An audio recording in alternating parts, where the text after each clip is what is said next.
The book of Genesis, chapter 37. And Jacob dwelt in the land wherein his father was a stranger, in the land of Canaan. These are the generations of Jacob.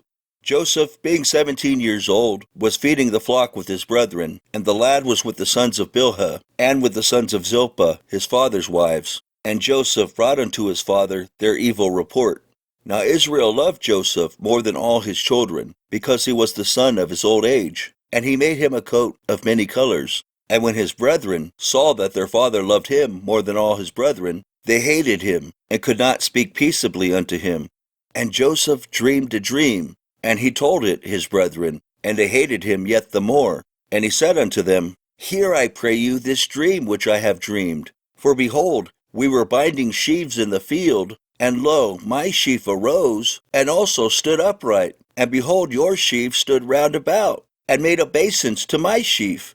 And his brethren said to him, Shalt thou indeed reign over us? Or shalt thou indeed have dominion over us? And they hated him yet the more for his dreams and for his words.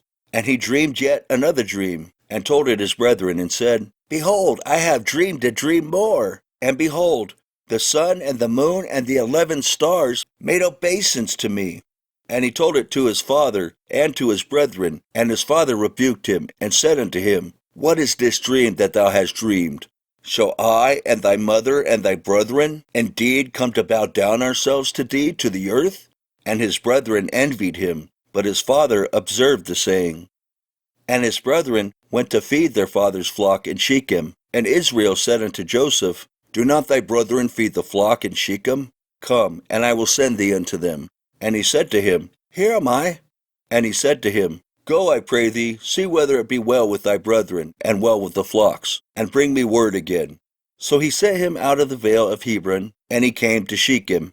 And a certain man found him, and behold, he was wandering in the field. And the man asked him, saying, What seekest thou? And he said, I seek my brethren. Tell me, I pray thee, where they feed their flocks. And the man said, They are departed hence. For I heard them say, Let us go to Dothan.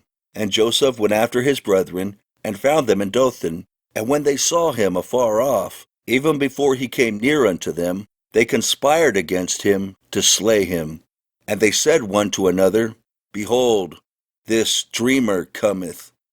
Come now, therefore, and let us slay him, and cast him into some pit, and we will say some evil beast hath devoured him, and we shall see what will become of his dreams.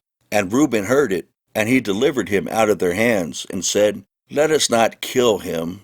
And Reuben said unto them, Shed no blood, but cast him into this pit that is in the wilderness, and lay no hand upon him, that he might rid him out of their hands, to deliver him to his father again. And it came to pass, when Joseph was come unto his brethren, that they stripped Joseph out of his coat of many colors that was on him, and they took him and cast him into a pit. And the pit was empty, there was no water in it. And they sat down to eat bread, and they lifted up their eyes and looked, and behold, a company of Ishmeelites came from Gilead, with their camels bearing spicery and balm and myrrh, going to carry it down to Egypt. And Judah said unto his brethren, What profit is it if we slay our brother and conceal his blood? Come, and let us sell him to the Ishmeelites, and let not our hand be upon him, for he is our brother and our flesh. And his brethren were content. Then there passed by Midianites, merchantmen, and they drew and lifted up Joseph out of the pit, and sold Joseph to the Ishmeelites for 20 pieces of silver. And they brought Joseph into Egypt. And Reuben returned unto the pit, and behold, Joseph was not in the pit, and he rent his clothes. And he returned unto his brethren, and said, The child is not, and I, whither shall I go? And they took Joseph's coat, and killed a kid of the goats, and dipped the coat in the blood. And they sent the coat of many colors, and they brought it to their father, and said, This have we found. Know now whether it be thy son's coat or no. And he knew it, and said, It is my son's coat. An evil beast hath devoured him. Joseph is without doubt rent in pieces. And Jacob rent his clothes, and put sackcloth upon his loins, and mourned for his son many days. And all his sons and all his daughters rose up to comfort him, but he refused to be comforted. And he said, For I will go down into the grave unto my son mourning. Thus his father wept for him. And the Midianites sold him into Egypt unto Potiphar, an officer of Pharaoh's and captain of the guard.